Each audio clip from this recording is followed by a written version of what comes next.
Plus the mic's broken, so we're like 2 steps away from like the dictaphone with the little, from the Flintstones with the little bird in there where I speak and he just yells it at you. That's okay. So who's here from, what is it? It's Stacy or Tracy or Judy or Carol or Steve? Linda. That's the place I tell my girlfriend I break down when I'm at the strip club. So I'm a loser. I'm not gonna sugarcoat it for you guys. I didn't get laid in high school. I was that kid that was, I know, right? Where were you when I was in high school? Like, oh, let's do that. Let's sex with you. Come on. Horrible for you.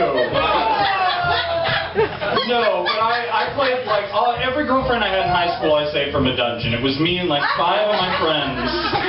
And we'd get together and make believe that we were real people. And I like it's great to have that core group of friends that you still hang on to. Like I have 5 friends, and like a buddy of mine, Nate. He was a rich kid growing up. He was that guy that always had all the best of everything.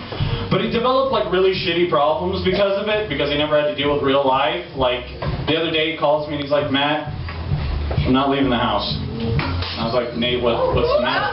You alright? Sure? Usually when people yell that, that's when I start worrying. I have no idea where I was. Anybody? Nothing? Still talking about Linda? Obviously I already left the house. But no, I wouldn't leave the house. So my buddy Nate has crappy problems. Like he calls me the other day and he goes, Matt, you have no idea. I'm not leaving the house. Were you aware that the spoons do not actually make that airplane noise? That's ridiculous. Some of you, it's going to take you a minute. You're going to be like, wait a minute. There it is. It's called a visual joke for those of you that aren't paying attention. But I call him and I'm like, hey man, like about 6 months ago, I call him, I'm like, dude, I'm going to be doing open mic night. It's going to be awesome. And he goes, Matt, I don't know how to break this to you, man, but you're not all that funny. And like, people, I know, where were you when I was in high school? I'd get beat up, I just go to you and you'd be like, it's okay. They're mean to you and you don't deserve it. But, and he's telling me, he says like, you know, you're not that funny. And to be honest with you, people don't really like you. Like, you're not super likable. In fact, the only reason why I hung out with you is because you had a trampoline when you were a kid. And we parlayed that into like a 20-year relationship. I don't know how we managed that. So I don't get out of the house much, and I scowl all the time. I'm not that guy that's like, how's everybody doing? I'm that guy that's like, what the fuck do you want? What could be so fucking important that you brought me out of the house today? So my lovely fiance, she drags me out of the house. She says, my friend's having a birthday at a bar. And I'm like, awesome. If I can't talk to anybody and I can just be angry and drunk. So she drags me there and I walk into the back. Everybody's dancing, the music's going, the lights are bouncing off of everything. And I started looking around. These guys can dance. These girls cannot dance. Oh shit, this is a gay bar. And I try to act cool, but like I said, I'm like a super angry person, and I'm always like scowling, and I don't like to dance. Like the only time I've ever found dance appropriate was at the end of the Charlie Brown Christmas special. I will accept it then, and only then. But like, if you don't dance and there's a bunch of gay people over there, like you seem like you're judging them. Like that's the appearance you give if you're just like. But also, I feel like, because I'm a straight guy, for some reason I believe that every gay guy in the room wants to have sex with me. No woman wants to have sex except for you, man. No woman wants to have sex with me.